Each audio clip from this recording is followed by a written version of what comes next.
Hi everyone, welcome back to the kitchen. Today we're going to talk about freezer-ready flavorizers. You know, we're going into gardening season and a lot of us like to grow our own herbs. Some of us like to buy parsley or cilantro or fresh basil from the farmer's market or the grocery store.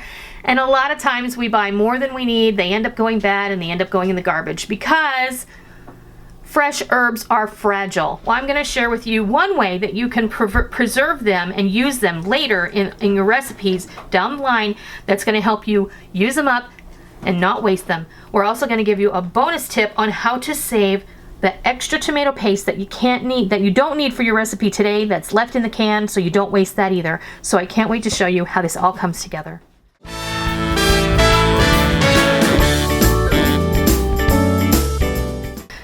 Today I'm going to show you how to easily freeze fresh herbs so that they taste exactly like they were when you picked them or brought them home from the grocery store.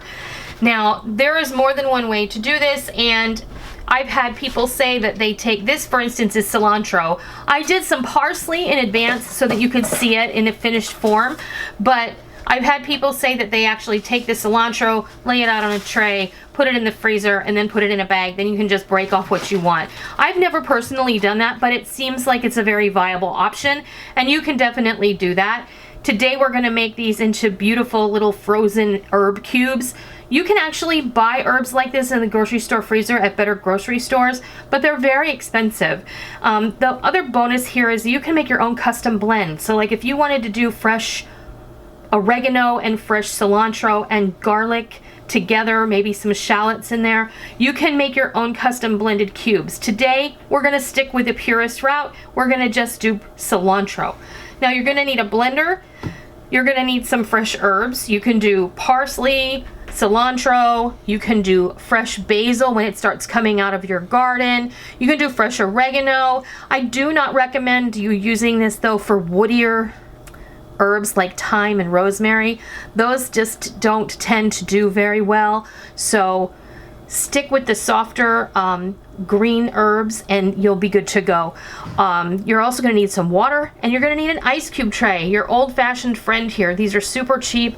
Add one to your grocery pickup, and then you can just keep using it to freeze off your favorite herbs, especially going into the summer when you're going to be having these come out of your garden. It's a great way to preserve the harvest and use up what you're producing or use up what you've purchased. So to get started, you are going to need some water. I have about a half a cup of water.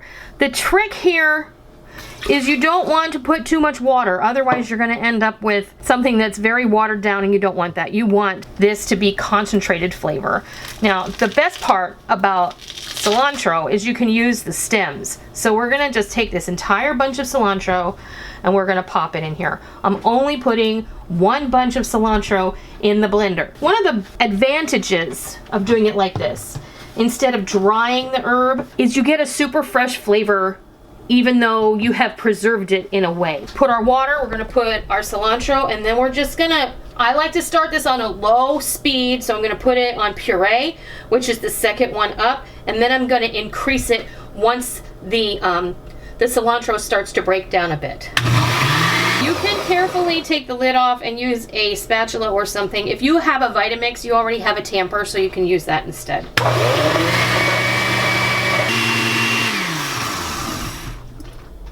Now I did add about another half of a bunch of cilantro in there once it all got broken down, because I want to make sure I have enough to fill my ice cube tray.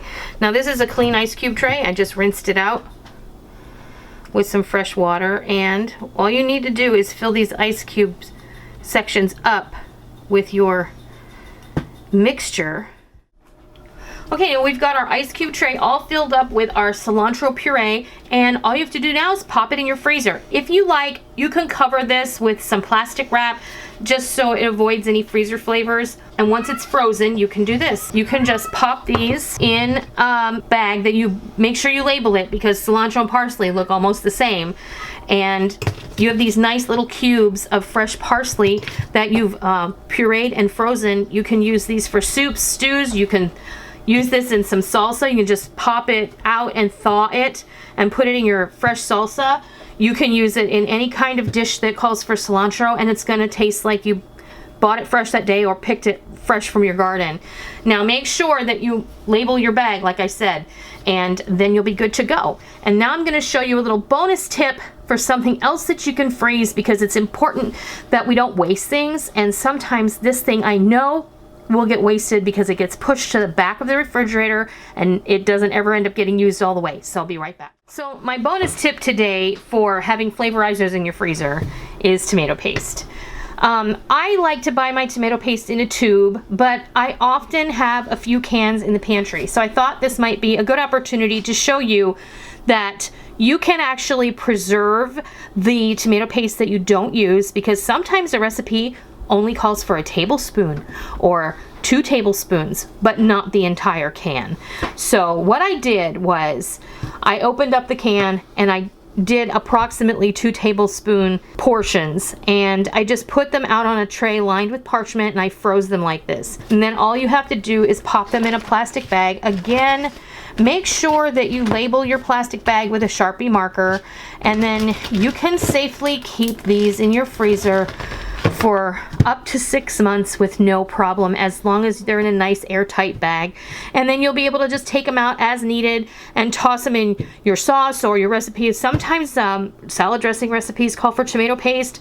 Sometimes obscure recipes call for tomato paste in some form, like beef stroganoff will often call for a tablespoon or 2 of tomato paste. And I know a lot of people will immediately go buy this tiny little can. It's a little 6-ounce can of tomato paste, but honestly, unless you're making a big pot of sauce, you're not mostly going to use the whole can. And then you put it you cover it with a foil, or you cover it with a plastic wrap, or stick it in a plastic bag, stick it in your fridge, and then when you clean out your fridge, you find it in the deep recesses when it has mold on it. So this is a way to preserve that and be able to use it up when you need it. Because I know tomato paste is not an ingredient I use very often, but when I need it, I need it. So this is a really good tip, so you don't have to waste it if you want to use that can that you have in your pantry, but you're not going to use it all up at once. But the next time you go to buy tomato paste, go down the aisle where they have the good pasta, look up on the top shelf, and you'll be able to find it in a tube. And then that tube will last you a very long time. Just stick it in the skinny drawer in your fridge, forget about it, and then when you need it, you'll know it's there. You can just squeeze out what you need. I kid you not, that tomato paste will last a very, very long time. So there you have it. Our fresh cilantro ice cubes ready to get frozen, our fresh parsley ice cubes that I froze in advance to show you, and our bonus of frozen tomato paste portions so you don't waste what you already paid for. I hope this gives you some ideas. I hope that you can use them. I hope you give them a try, and I hope you love them. And until next time, I'll see ya.